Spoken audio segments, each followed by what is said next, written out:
오늘 말씀의 제목은 내 길을 성령님께서 막으실 때입니다. 오늘 본문은 사도 바울의 2차 전도 여행이 시작되는 장면입니다. 우리 지난 시간에 바울과 바나바가 2차 전도 여행을 떠나기 앞서 마가 요한을 데리고 가는 문제 때문에 두 사람이 심히 다투어서 갈라졌다고 그랬습니다. 그래서 바나바는 마가를 데리고 가고 그다음에 바울은 실라를 데리고 갔다 그랬습니다. 두 팀으로 갈라진 것이죠. 비록 그렇게 다투고 갈라지곤 했지만 전도 여행은 비교적 순조로웠던 것 같습니다. 자, 오늘 본문에 보니까 바울이 더베와 루스드라에 이르렀다. 1절에 그렇게 말씀을 하고 있는데 이 더베, 루스드라는 첫 번째 전도 여행, 1차 전도 여행 때 기적이 일어났던 곳이죠. 날 때부터 걸을 수 없었던 그 장애인이 바울의 말씀을 듣다가 일어나는 놀라운 기적이 있었던 그런 곳이에요. 그래서 그곳 사람들이 너무 놀라가지고 바울과 바나바를 스스와 험에, 그러니까 신으로 섬기려고 해서 한바탕 해프닝이 일어났던 곳이 바로 루스드라입니다. 근데 거기에 지금 5년 만에 다시 간 거예요. 5년 만에 다시 가보니까 거기에 디모데라고 하는 한 청년이 아주 훌륭한 그리스도의 제자로 성장해 있었던 거예요. 1절 말씀 보세요. 바울이 더베와 루스드라에도 이르매 거기 디모데라 하는 제자가 있으니 그 어머니는 믿는 유대 여자여 아버지는 헬라인이라. 2절 말씀 보니까 디모데는 루스드라 이고니온에 있는 형제들에게 칭찬받는 자니 그랬어요. 그래서 바울이 이 디모데를 보니까 너무 욕심이 나요. 탐이 나는 겁니다. 이 신앙과 그 성품과 그 어떤 말씀에 훈련된 모습이 너무 탐이 나가지고 이 디모데를 데리고 간 거예요. 전도 여행에. 그래서 그 참여하기 위해서 할례를 받게 합니다. 왜냐하면 할례를 굳이 받지 않아도 되지만 유대인들에게 복음을 전하다 보면 할례 문제 때문에 또 이렇게 다툼이 생기고 논쟁이 생길 수도 있기 때문에 아예 그거를 차단하기 위해서 할례를 행하고 2차 전도 여행에 합류를 시킨 겁니다. 그리고 이제 여행을 떠난 거예요. 굉장히 순조로웠습니다. 5절 말씀 보니까 여러 교회가 믿음이 더욱더 굳건해졌고 믿는 무리의 수가 날마다 더해졌다 그랬습니다. 그러니까 이런 열매들이 거두어지니까 얼마나 행복한 전도자들인지 모릅니다. 그래서 사도 바울이 당초의 계획대로 더베와 또 루스드라와 이고니온과 그리고 비시디와 안디옥 이쪽으로 계속 여행을 할 생각이었어요. 마침내 에베소까지 가려고 했어요. 에베소까지. 이제 6절에 보면 아시아라는 표현이 나오는데 그 아시아가 에베소입니다. 거기까지 여행할 계획을 세우고 있었는데 예기치 않은 일이 생깁니다. 자, 6절과 7절을 우리 한 목소리로 같이 읽어보도록 하겠습니다. 성령이 아시아에서 말씀을 전하지 못하게 하시거늘 그들이 부르기아와 갈라디아 땅으로 다녀가 무시아 앞에 이르러 비두니아로 가고자 했으되 예수의 영이 허락하지 아니하시는지라. 아멘. 어떤 일이 일어났습니까? 성령님이 막으시는 거예요. 자, 우리는 여기서 사도 바울 일행들이 아무 생각 없이 그냥 전도여행에 임한 것이 아니라는 것을 알 수 있어요. 이들은 분명히 어디를 갈 거다라고 분명한 계획을 가지고 떠났음을 알 수가 있습니다. 실제 우리가 단기 선교를 갈 때도 전도여행을 갈 때도 하나님이 그때그때마다 어디 가라 이렇게 지시 안 해주시잖아요. 그래서 다 기도하면서 우리가 정해서 갑니다.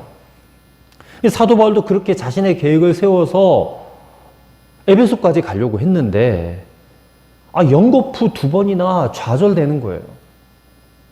7절을 보세요. 비두니아로 가고자 애쓰되 아마 이제 에베소로 가는 길 가운데 있었던 도시였던 것 같아요.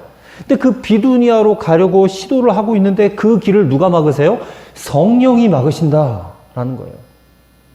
여러분, 우리가 이런 경우에 직면했다면 우리는 어떻게 해야 될까요? 지금 주를 위해서, 복음을 위해서 땀 흘리고 열심을 내고 헌신하고자 하는 그 믿음의 발걸음인데 누가 방해를 놓고 있는 겁니까? 성령님이 방해를 놓고 있는 거예요. 내가 원하는 것과 하나님의 계획이 다르더라는 것입니다. 자, 오늘 우리가 살면서 이런 일들을 많이 겪습니다. 이럴 때 과연 어떻게 해야 될지 우리가 오늘 본문을 통해서 한번 살펴보고자 합니다. 첫째로, 하나님이 원하시는 것이 깨달아지면 즉시 순종해야 된다는 것입니다. 자, 9절 말씀을 같이 읽겠습니다. 9절입니다. 밤에 환상이 바울에게 보이니 마게도냐 사람 하나가 서서 그에게 청하여 이르되 마게도냐로 건너와서 우리를 도우라 하거늘. 자, 바울이 밤에 환상을 봤어요. 그 밤에 바울이 잠을 잤겠어요? 잘 수가 잠 못 이루는 밤입니다. 지금 가고자 애쓰는데 다 막는 거예요. 성령께서. 어떻게 막으셨는지 우리는 알 수 없어요. 그냥 성경의 표현이 막으셨다니까 그 길이 막혔던 것 같아요. 배편이 막혔던지 아니면 뭐 강도떼가 출몰했던지 어떻게 됐든지 그 길이 막힌 겁니다. 잠이 안 오는 거예요. 그 밤에 뭐 했겠습니까? 기도했을 것입니다. 철야하면서 기도했을 거예요. 그렇게 엎드려서 기도를 하는데 환상을 보여주신 거예요. 성령께서. 어떤 환상이냐? 마게도냐 사람이 이렇게 손짓하면서 와서 우리를 도와주세요. 이게 무슨 뜻입니까? 마게도냐로 가라. 이런 뜻이에요. 마게도냐는 바울이 예상하지 않았던 곳입니다. 전혀 갈 의도도 없었고 생각도 없었던 곳이에요. 그리고 아마도 1차 전도 여행 때 자신이 당했던 막 돌로 던져서 거반 죽을 뻔했잖아요. 막 그런 일들이 생각이 났을 거예요. 마게도냐로 가면 쉬기는커녕 훨씬 더 어려운 일이 자신에게 벌어질 것이 충분히 예상될 만한 그런 지역. 왜냐하면 그 지역이 헬라 문화권의 본산지거든요. 헬라와 로마 그 우상숭배, 지독한 우상숭배 그 본산지, 그 중심부로 지금 들어가라는 겁니다. 그러니까 지금까지 갔던 곳보다 훨씬 더 어려울 수 있는 곳이 마게도냐 지역인데 10절 말씀을 보세요. 바울이 그 환상을 보았을 때에 우리가 곧 마게도냐로 떠나기를 힘쓰니 라고 그랬어요. 바울이 어떻게 했습니까? 잠시의 망설임도 없이 곧 즉시 마게도냐로 떠나기를 힘썼다. 즉시 순종했다 그 말이에요. 그 이유가 무엇입니까? 10절 뒷부분에 보세요. 이는 하나님이 저 사람들에게 복음을 전하라고 우리를 부르신 줄로 인정함이로라. 이 말이 무슨 의미입니까? 바울의 삶, 바울의 존재 이유가 이게 하나님께 달려있다. 나의 삶과 나의 존재는 내 뜻대로, 내 방법대로, 내가 원하는 대로 가는 것이 아니라 하나님이 이끄시는 대로 나는 가야 될 충분한 이유가 있다. 그 때문에 마게도냐 사람들에게 복음을 전할 기회로 주셨구나. 나를 지금 그쪽으로 인도하시는구나 라고 여겼다는 거예요. 그래서 순종을 한 겁니다. 방향 전환을 한 거예요. 내가 원했던 곳과는 전혀 다르고 아마 말도 이렇게 통하지 않을 수도 있었을 거예요. 또 멀기도 하고 어렵고 힘든 곳이었을 거예요. 근데 거기로 가는 것이 하나님이 원하시는 바다. 이 사실이 깨달아지자 아시아는 잊어버렸어요. 비두니아 잊어버리고 에베소 잊어버렸어요. 거기에 미련 두지 않았습니다. 그리고 마게도냐로 가기 위해서 이제 다시 계획을 짜고 배편을 알아보고 또 비용을 충당했습니다. 그랬을 때에 그 헬라 로마 철학의 본산지인 마게도냐에 복음의 바람이 불어오게 되는 것이에요. 그래서 역사학자 토인비는요, 이때 바울의 이 결정으로 인해서 유럽 대륙에 복음의 문이 열렸다라고 해석을 했습니다. 바울이 이때 순종하지 않았으면 유럽에 복음이 들어가지 못했을 거예요. 아니, 늦어졌을 거예요. 이때 바울의 순종으로 인해서 복음의 문이 활짝 열린 거예요. 유럽 대륙.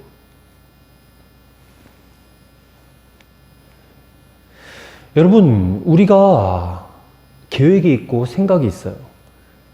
근데 성령님께서 그 계획과 생각을 막으실 때도 있어요. 그럴 때 우리는 성령님의 계획에, 하나님의 계획에 즉시 순종해야 됩니다. 하나님이 원하신 바가 깨달아지면 그 일에 여러분 자신을 던져야 됩니다. 근데 말로는 내가 하나님의 일을 한다, 하나님의 뜻에 순종한다라고 하면서도 그 하는 일을 보면 전부 자기 마음대로 하는 거예요. 자기 뜻대로, 자기 소견에 오른 대로 합니다. 그래서 하나님이 가라고 한 것도 아닌데 거기에 자기 마음이 든다고 가고, 또 하나님의 방법이 분명히 있는데 하나님의 방법은 다 무시하고 인간의 방법을 자꾸 동원하려고 하고, 그러면 우리는 불순종의 죄를 짓는 거예요. 하나님의 일을 한다고 하면서도 불순종의 죄를 지을 수 있다는 것입니다. 또 하나님의 일을 한다고 하면서 하나님의 시간대를 기다리지 못하는 사람들도 있어요. 참지를 못하는 거죠. 하나님의 시간표가 있어요. 계획한 때가 있단 말입니다. 사람은, 인간은 길어야 100년도 못 사는 존재 아닙니까? 근데 우리 하나님은 과거나 현재나 미래나 언제나 항상 동일하신 분이세요. 함께 존재하시는 분이세요. 때문에 우리가 인간적인 조급함으로 말미암아 하나님의 시간표를 어기고 내 시간표대로 움직이면 그것도 역시 불신앙입니다. 내 눈으로 볼 때는 더딘 것 같아요. 전혀 아닌 것 같아요. 근데 하나님의 계획은 우리의 계획보다 훨씬 크십니다. 우리가 그것을 인정하고 순종하는 것이 믿음이에요. 내 마음대로 되지 않는다고 막 극단적인 행동도 불사하는 태도는 나는 하나님의 역사를 불신합니다 라고 천명하는 것에 불과해요. 오늘 저와 여러분의 인생에도 이런 일들이 얼마든지 일어날 수 있습니다. 아니, 어쩌면 날마다 이런 갈등 가운데 우리가 살아가고 있는지도 몰라요.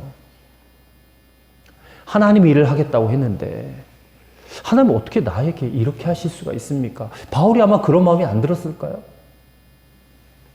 어떻게 내가 하나님 백성으로 살려고 애쓰는데 왜 나에게 이런 일이 일어날 수 있습니까? 하나님 마게도냐로 가라고 하신데 저는 못 갑니다. 저는 비두니아로 가는 게 제 적성에 맞아요. 하나님 도대체 정신이 있으신 겁니까? 없으신 겁니까? 도대체 제가 여기에 투자한 시간과 에너지와 물질이 얼만데 마게도냐로 가라고 저를 미는 것입니까? 그런 생각이 들어온단 말이에요. 이 하나님의 일에, 선한 일에 교묘하게 들어오는 인간의 욕망이 있어요. 그것을 잘 분별하시기를 바랍니다. 인간의 욕망, 그 욕망에 사로잡힌 사람은 주급해요. 그리고 무례합니다. 비인격적인 방법을 동원해요. 그리고 절대 순종 안 합니다. 절대 비두니아, 에베소 포기하지 못합니다. 끝까지 내 고집, 내 생각만 이야기하고 결국에 다시스로 도망치는 요나처럼 자기 소견에 옳은 대로 행동해 버린단 말이에요. 불순종의 죄를 짓지 마시기 바랍니다. 불신앙의 죄를 짓지 마시기를 바랍니다. 우리의 계획, 우리의 욕망, 우리의 생각이, 내 생각이 아무리 그것이 옳고 선해 보인다 할지라도 내려놔야 돼요. 그리고 두렵고 힘들겠지만 성령님께서 인도하시는 마게도냐, 그 걸음을 우리가 옮겨야 됩니다. 그럴 때 우리는 보게 될 거예요. 하나님께서 예비해 두신 기쁨이 있습니다. 그 기쁨을 보게 되고 그 기쁨을 맛보게 될 줄을 믿습니다. 두 번째로, 하나님께 순종하면 여호와 이레를 경험하게 됩니다. 여호와 이레를 경험하게 됩니다. 환상을 보고 바울 일행은 곧바로 마게도냐로 떠납니다. 드로아에서 배를 타고 사모드라게로 직행해서 이튿날 네아폴리로 갔으며 거기서 빌립보에 이르렀다라고 11절, 12절은 말씀하고 있습니다. 사모드라게는 높이가 한 1500m 정도나 되는 바위섬이었대요. 네아폴리는 마게도냐 그 땅의 항구였답니다. 그리고 드로아에서 네아폴리까지의 거리는 장장 240km 정도 됩니다. 엄청난 길이죠. 또 네아폴리에서 빌립보까지는 한 16km 정도 된다. 합치면 자그마치 256km를 배 타고 도보로 이동한 거예요. 그때 무슨 자동차가 있었던 것도 아니고. 본래 유대인들이 가장 먼저 세우는 것이 회당이었대요. 회당. 회당이란 뜻은 모이는 집이란 뜻이죠. 회당. 그래서 회당을 지어놓고 그 회당을 중심으로 이사를 와요. 그래서 거기에 도시를 형성을 합니다. 그러니까 큰 회당이 있는 곳에 유대인들로 이루어진 도시가 형성이 돼요. 바울이 1차 전도 여행까지는 전부 회당에 들어가서 거기서 복음을 전도했습니다. 근데 빌립보에 갔어요. 빌립보, 마게도니아 지방의 첫 번째 성이었다 그랬어요. 그 빌립보에 가니까 회당이 없어요. 회당이. 이 말이 무슨 뜻인가? 그만큼 이 복음 전하기가 어려워졌다는 거예요. 생각해 보세요. 하나님이 마게도냐로 지금 이끌어 가셨는데 마게도냐 가면 뭔가 거기서 엄청난 일이 예비되어 있을 것으로 생각이 되지 않겠어요? 기대가 되지 않겠어요? 근데 가보니까 회당이 하나 없는 거예요. 이 대체 뭐지? 아마 적지 않게 실망이 됐을 거예요.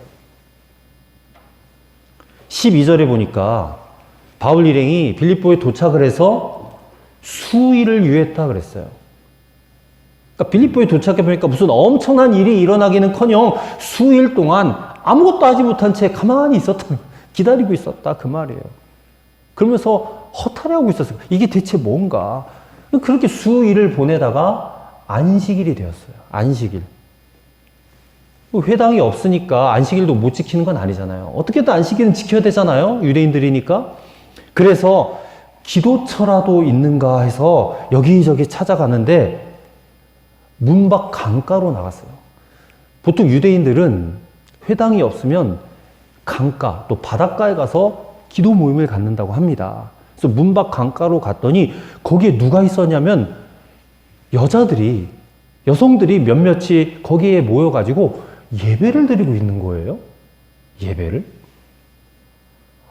지금 헐리 바다 건너 빌립보까지 왔어요. 로마가 다스리고 헬라 문화가 지배하고 있는 그곳에 하나님을 믿는 경건한 유대인들 아니고 이방인들이에요. 이방인 여성도들이에요. 그들이 있었다는 거. 여러분, 이게 기적이에요, 기적. 낯선 땅에.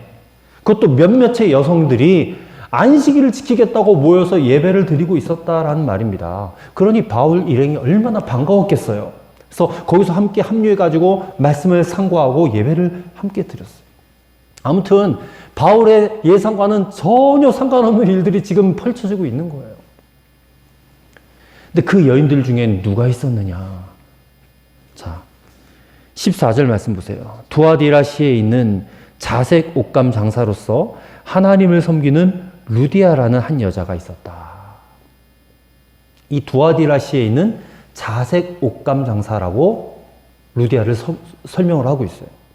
근데 이 두아디라 지역은 수세기에 걸쳐서 염료 만드는 곳으로 유명한 지역이었다고 합니다.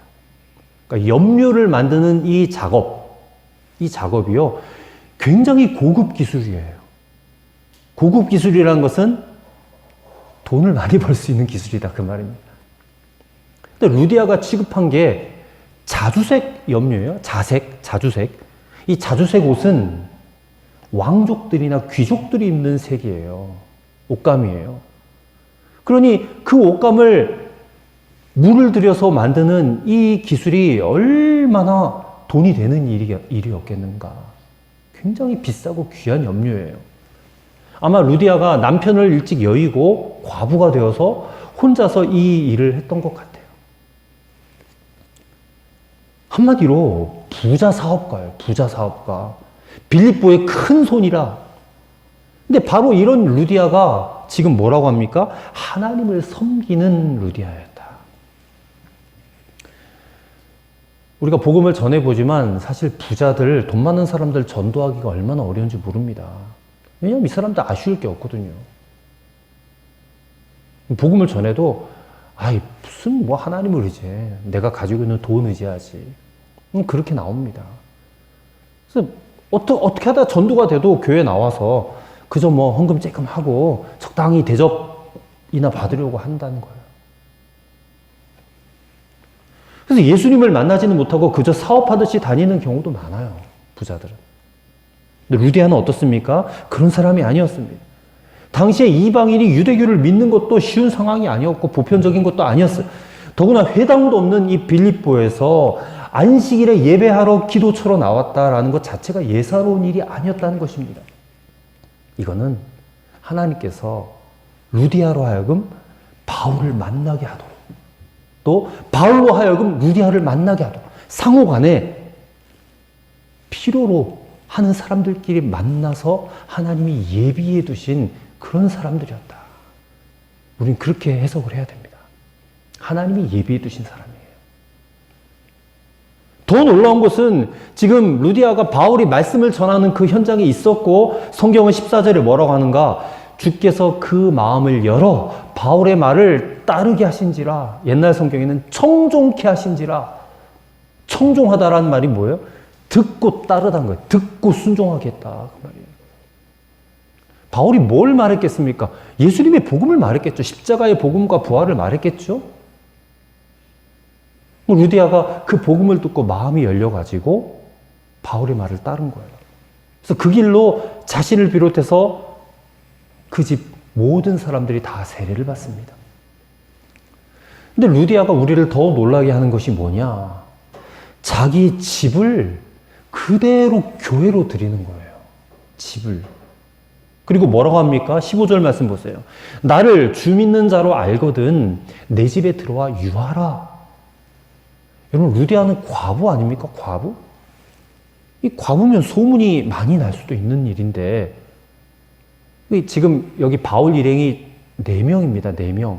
바울과 실라, 그리고 아까 디모데가 합류했고, 의사 누가도 합류했어요. 지금 4명이 전도팀인데, 이 남성 4명이 루디아의 집에 묵어간다는 것이 이게 굉장히 불편한 일이고, 소문도 날 수 있는 일이에요.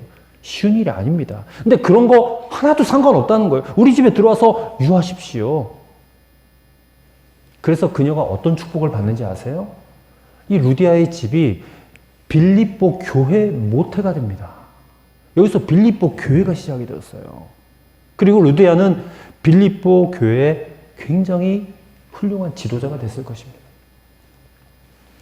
자, 먼 훗날 이 빌립보 교회와 루디아는 바울 선교의 훌륭한 후견인이 됩니다.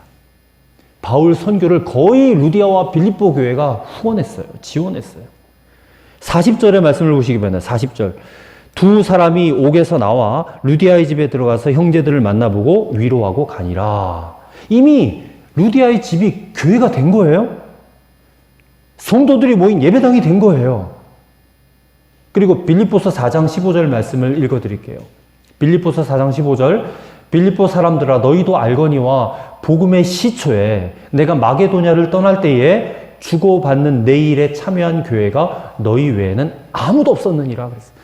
오직 빌립보 교회만 바울 일행을 섬겼고 도왔고 후원했고 그랬던 거예요. 바울이 돌아다니면서 많은 교회를 세웠잖아요. 고린도 교회, 데살로니가 교회, 또 이름도 없는 그런 교회들을 많이 세웠는데 오직 빌립보 교회만 바울을 후원했어요. 여러분, 우리는 누구나 다 대박을 꿈꾸고 삽니다. 근데 하나님께서는 비두니아, 에베소 다 포기하게 하시고 마게도냐로 가게 하셨으니 거기서 좀 놀라운 역사를 보여주실 것이다라는 그런 기대를 품을 수 있어요. 대박을 꿈꿀 수 있지 않습니까? 근데 오늘 본문을 보세요. 어떤 그런 우리의 기대하고는 전혀 상관없이 하나님의 일들을 이루어 갔어요. 빌립보에 도착하자마자 그들은 할 일이 없어서 수일 동안 기다렸단 말이에요. 그러면서 안식일이 되자 강가에 가서 겨우 몇 사람 여자들 거기 만나서 그들과 대화하고 거기서 함께 예배를 드렸어요. 겨우 루디아 한 사람 만나서 그 한 가정 회심하고 세례 받았어요. 여러분, 여기에 하나님의 역사에 대한 우리의 환상이 있습니다. 여러분, 우리가 소망하는 것 그리고 하나님이 일하시는 것과는 상당한 간극이 있습니다. 갭이 있어요. 우리는 늘 하나님이 일하시면 엄청난 역사가 일어날 거다라고 꿈을 꾸지만 하나님은 그렇게 일하지 않으십니다. 지극히 작은 자 한 사람을 통해서 지금 빌립보 교회를 시작하게 하세요. 우리는 처음부터 무슨 대박을 꿈꾸지만 하나님은 수일을 기다리게 하세요. 우리는 처음부터 엄청난 사람들이 모여서 큰 교회가 되기를 꿈꾸지만 하나님은 그저 소박하게 기도처에서 몇몇의 여성도들에게 말씀 전하기를 원하세요. 그리고 그들 가운데 한 사람 루디아를 통해서 빌립보 교회가 세워지게 하시고, 그리고 뒷날에 바울 사역에 없어서는 안 될 후견인으로 세워가세요. 이게 하나님의 역사예요. 이게 하나님의 여호와 일의 역사입니다. 예비해 두셨다. 준비해 두셨다. 사랑하는 여러분, 우리 교회가 충주에 세워진 것은 그것 또한 역시 우리가 전혀 생각하지도 예상하지도 못했던 곳으로 인도하셨던 하나님의 계획인 것을 저는 굳게 믿습니다. 저 역시 비두니아 또 에베소 꿈꾸던 사람이었어요. 하나님은 저에게 이 충주라는 마게도냐로 향하게 하셨어요. 제가 생각지도 않은 곳으로 인도하셔서 여기에도 하나님의 복음이 필요한 것을 보여주셨고, 여기에도 루디아와 같이 준비된 하나님의 사람들을 만나게 하신 여호와 이레로 예비해 두셨다고 저는 믿습니다. 그래서 비두니아 포기하고 마게도냐로 순종하는 것은 어려운 일이긴 하지만 대단히 중요한 일이에요. 우리의 기대만큼 어떤 대박을 치고 꿈꾸는 그런 일들이 일어나는 건 아닐지도 몰라요. 근데 주님이 만나게 하신 바로 그 한 사람 루디아가 빌립보 교회 개척 멤버가 되었어요. 또 우리가 이어서 보게 될 점치는 여종, 또 빌립보 감옥의 간수, 이 사람들도 하나님께서 만나게 하시고 계획하신 그런 사람들이었어요. 여러분, 오늘 저와 여러분이 세운 계획들이 혹 빗나갈 수 있어요. 그렇지만 하나님의 계획에 순종하실 수 있게 되기를 바랍니다. 그럼 여호와 이레가 준비되어 있어요.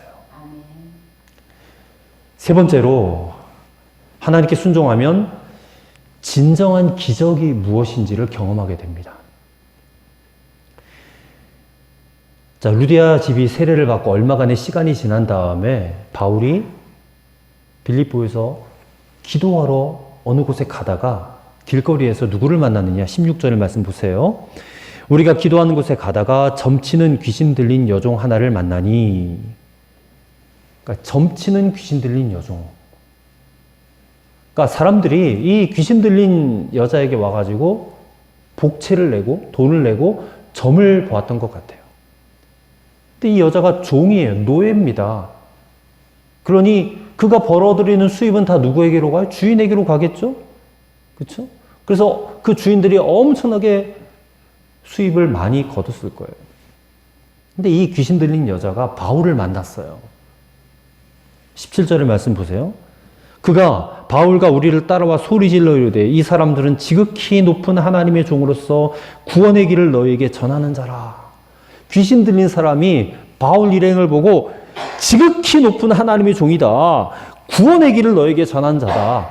이 귀신도 바울을 알아보는 거죠. 정확하게 말을 했죠.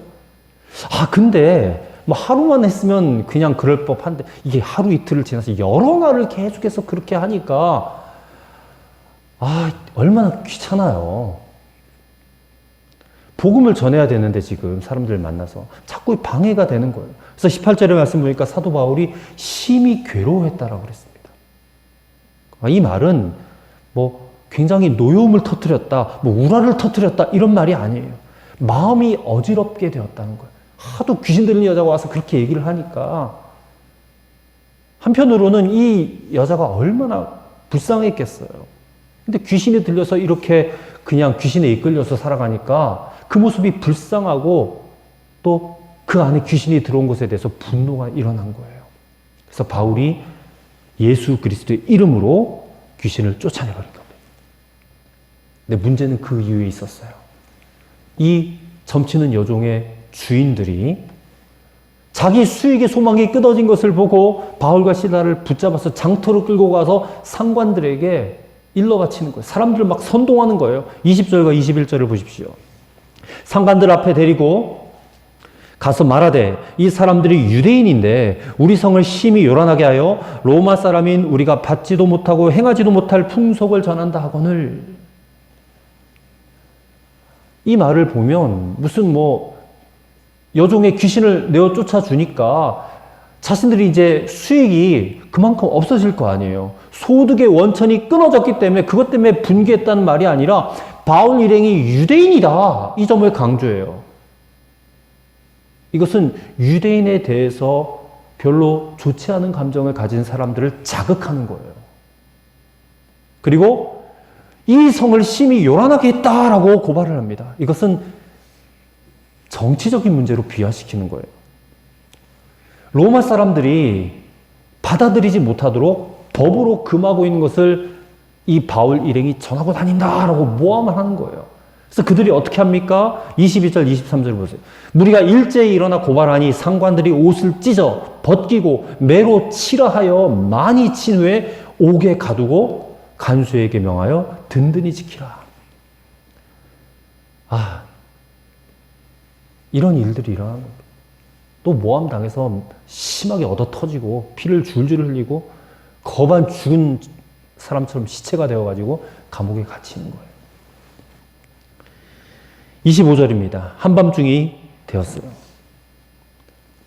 바울과 실라가 그냥 온몸 매를 맞아가지고 그 고통이 얼마나 극심했겠어요. 근데 깨어났습니다. 근데 이들이 깨어나자마자 뭘 했느냐? 기도했습니다. 하나님께 기도했어요. 무슨 기도를 했을까요? 하나님 아버지께 지금 자녀의 형편을 아뢰는 기도를 했지 않겠습니까? 그럼에도 불구하고 하나님을 의지합니다. 매를 맞았지만, 이 고통의 구렁텅이에 빠졌지만 그래도 하나님밖에는 해법이 없습니다. 하나님 의지합니다. 그렇게 기도하는 동안에 그들의 눈이 주님을 향하게, 그리고 주님의 위로를 경험해요. 그러니 찬양이 터져나오기 시작하는 겁니다. 찬양.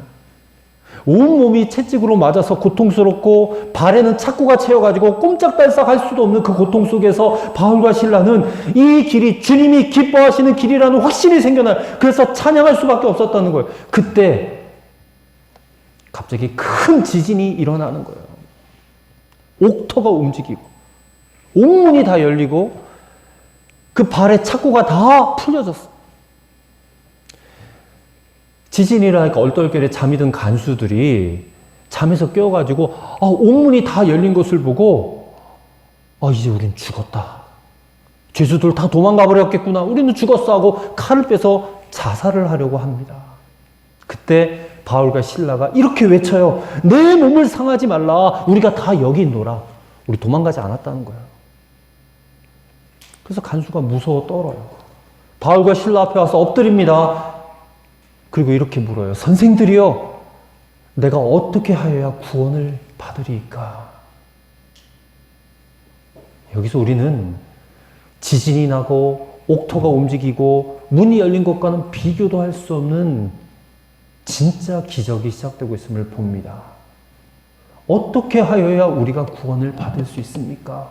그때 우리가 너무나 잘 알고 있는 말씀이 바울의 입을 통해서 선포되어지는 거예요. 31절 말씀을 우리 다 같이 한 목소리로 읽겠습니다. 이르되 주 예수를 믿으라. 그리하면 너와 내 집이 구원을 받으리라. 아멘. 아멘. 무슨 말이에요, 여러분?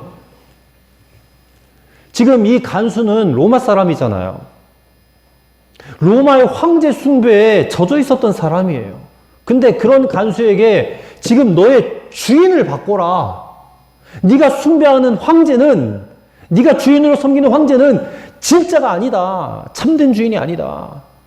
지금까지 네가 황제를 주로 섬겼고, 그리고 돈을 주로 섬겼고, 점치는 여종의 귀신을 네가 주로 섬겼지만 이제는 주 예수를 구주와 주님으로 영접하라. 그러면 너와 내 집이 구원 받을 것이다. 여러분, 구원은 단순합니다. 주 예수를 믿으라. 이게 전부예요, 전부. 예수를 믿으라는 거예요, 믿으라.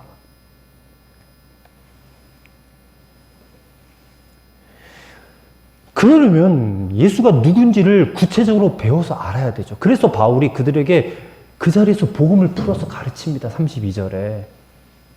그리고 33절 보니까 그와 온 집이 다 세례를 받아요.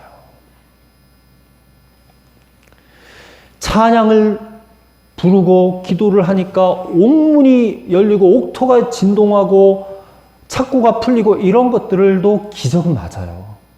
불가사의한 일이죠. 기적 맞지만 진정한 기적은 아니에요. 만약에 그게 진짜 기적이었다면 바울과 실라는 그 소라를 틈타서 도망쳐야 옳아요. 근데 도망치지 않았잖아요. 그 자리에 가만히 있었잖아요. 진정한 기적은 바울과 실라를 만나서 간수가 변화된 것이 진짜 기적이에요. 간수의 회심이 진짜 기적이에요. 도저히 복음 들을 수 없었던 간수에게 지금 이 초자연적인 사건이 일어나서 복음이 들려지게 한 거예요. 그래서 간수가 복음을 듣고 예수 믿고 세례를 받게 된 것. 이것이 진짜 기적인 줄을 믿으시기를 바랍니다. 여러분, 오늘 우리가 이 사도행전 16장 말씀을 읽으면서 여러 기적을 보았어요. 바울과 실라가 도저히 찬양할 수 없는 그 상황에서 하나님을 바라보고 기도하면서 찬양한 것, 이게 기적이에요. 간수가 그리스도를 만나고 그분을 인생의 주인으로 모셔드리게 된 것, 이것이 기적이에요. 또 문밖 강가에서 기도하고 있다가 문밖 강가에서 기도처에서 예배드리고 있던 세 명의 여자 가운데 루디아가 거기서 바울을 만나서 그리스도를 만나고 회심하게 된 것이 기적이에요. 점치는 여종도 회심했을 거예요. 그래서 이 멤버들이 다 모여가지고 빌립보 교회를 세우게 된 것, 이것이 기적입니다. 여러분, 말씀을 정리합니다. 하나님께서 왜 사도 바울의 생각과 계획을 막으시고 마게도냐로 또 빌립보로 이끄셨는지를 이해하시기를 바랍니다. 하나님이 예비해 두신 루디아를 만났고 귀신 들려 점치는 여종도 만났고 빌립보 감옥의 간수도 만나는, 하나님께서 마게도냐에서 만나기를 원하셨던 사람들이에요. 그래서 빌립보 교회가 세워지게 하는 것이에요. 우리가 세운 계획 또는 우리가 꾸는 꿈들이 하나님의 계획과 하나님의 꿈과 다를 수 있어요. 그럴 때 여러분 기꺼이 여러분의 생각과 계획을 내려놓고 하나님의 계획에 순종해 보시기를 바랍니다. 그럴 때 하나님께서 예비하신 여호와 이레를 경험하게 될 것을 믿습니다. 진정한 기적이 무엇인지를 경험하게 될 것을 믿습니다. 기도하겠습니다. 하나님, 내 길과 하나님의 계획이 다를 때에 우리가 어떻게 해야 될지를 본문을 통해 알게 하시니 감사합니다. 오직 하나님께 순종하는 것이 우리가 마땅히 취해야 할 길임을 믿습니다. 하나님의 뜻은 선하시고 완전하심을 믿게 하소서. 그 길을 즉시 순종하게 하여 주옵소서. 그럴 때 여호와 이레를 경험하게 될 것을 믿습니다. 진정한 기적도 경험하게 될 것을 믿습니다. 하나님의 큰 그림을 우리가 어렴풋이라도 깨달을 수 있는 눈이 열려지게 하여 주시옵소서. 예수님 이름으로 기도하옵나이다. 아멘.